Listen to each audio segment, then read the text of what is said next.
சிவாய நம. திருச்சிற்றம்பலம். ஞானாசிரியராகவும் ஞான குருவாகவும் எம்மை வழி நடத்தும் நம்பி ஆரூரர் திருவடிகளையும் அண்ணாமலை பெருமான் திருவடிகளையும் மனம் மொழி மெய்களால் வணங்கி மகிழ்கின்றேன்.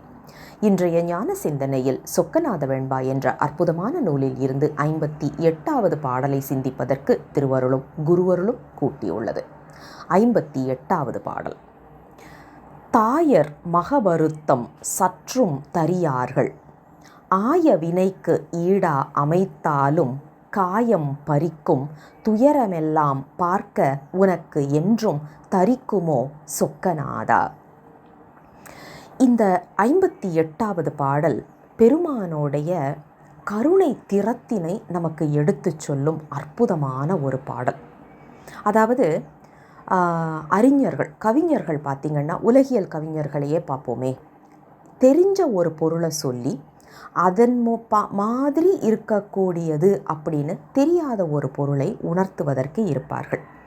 நம்ம திருக்குறள் முதற்கொண்டு இந்த அமைப்பை நிறைய இடத்துல பார்க்கலாம். அகர முதல எழுத்தெல்லாம் அப்படின்னு ஆரம்பிக்கிறாரு. அதாவது எழுத்துக்கெல்லாம் எப்படி அகரம் என்று சொல்லப்படுகின்ற ஆ முதல் எழுத்தாக இருக்கோ, அதுபோல இந்த உலகத்திற்கு ஆதி பகவன் தான் முழு முதற் கடவுளாக இருக்கின்றான் அப்படிங்கிற ஒரு குறிப்பை நமக்கு திருக்குறள் முதற்கொண்டு நாம் பார்க்கின்றோம். அப்போ தெரிந்த ஒன்றை சொல்லி தெரியாத ஒரு பொருளை உணர்த்துவது அப்படிங்கிறது நம்மளால் புரிந்து கொள்ளுவதற்கு வசதியாக இருக்கக்கூடிய அமைப்பு. இந்த பாடலும் அதே மாதிரி தான் அமைச்சு கொடுத்துருக்கிறாரு நமக்கு குரு முதல்வர். அதாவது தெரிந்த ஒரு பொருள் என்ன அப்படின்னா, உலகியல்ல நாம் இன்றைக்கி இருக்கிறது, நாம் ஏதோ ஒரு கஷ்டம், ஏதோ ஒரு உடம்பு சரியில்லையோ, ஏதோ ஒன்று நம்மளை பார்த்து மருகி பக்கத்தில் உட்காந்து அழுதுட்டுருக்கிறது யார் அப்படின்னா நம்ம தாய். தாயை தவிர வேறு யாருக்குமே அந்த அளவுக்கு கண்ணீர் வராது. மனம் உடைஞ்சு உட்காந்து அழுவாங்க. மருந்து அப்படின்னு தெரிஞ்சோம், கசக்குது அப்படின்னு தெரிஞ்சோம், வலிக்குது அப்படின்னு தெரிஞ்சோம், அதை அவங்க மனம் வருத்தப்பட்டு கூட நமக்கு அதை ஊட்டி விடுவார்கள். ஏன் அப்படின்னா, நாம் உடல் நலம் நல்லா வரணும் அப்படிங்கிறதுக்காக. இந்த ஒரு மனநிலையை அப்படியே சிவபெருமானுக்கு வச்சு பார்க்கலாமே.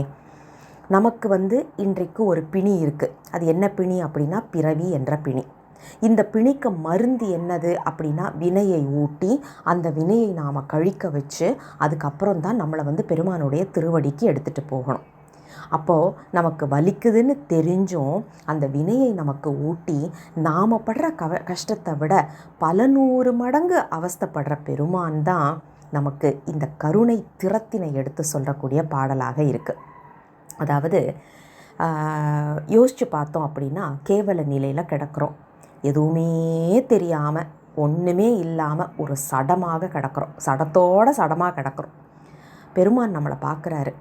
ஐயோ, இன்பமே வடிவமாக இருக்க வேண்டிய உயிர்கள் ஏன் இப்படி கஷ்டப்படுது, இது நாம் கடை தேத்தணுமே அப்படின்னு சொல்லி சகல நிலைக்கு கொண்டு வர்றாரு. சகல நிலைக்கு வரும்போது நாம் ஒழுங்காவாக இருக்கிறோம், எத்தனை தப்பு பண்ணுறோம், எத்தனை தவறுகள் செய்கிறோம், எத்தனை கஷ்டங்களை நாம் அடுத்தவங்களுக்கு உருவாக்கி நாமளும் அவஸ்தைப்படுறோம். இதன் மூலமாக வினை வருது. அந்த வினையினால் மீண்டும் பிறவி எடுக்கிறோம். அப்பவும் பெருமான் பார்க்குறாரு, நான் உன்னை எதுக்காக சகலத்துக்கு கூட்டிகிட்டு வந்தேன்னா, நீ சுத்த நிலையை அடையணும் அப்படிங்கிறதுக்காக. ஆனால் நீ இதுலேயே சுழந்துட்டுருக்கிறியே அப்படின்னு சொல்லி நமக்காக வருத்தப்பட்டு இறங்கி நிற்பவர் யார் அப்படின்னா சிவபெருமான். அதற்கு தான் அந்த மருந்தாக இருக்கக்கூடிய வினையை ஊட்டி நம்மளுடைய இந்த வினை கழிவுக்கு காரணமாக இருந்து நம்மளை சுத்த நிலைக்கு எடுத்துகிட்டு போகிறதுக்கு எல்லா முயற்சியும் செய்து கொண்டிருக்கக்கூடிய பெருமான்.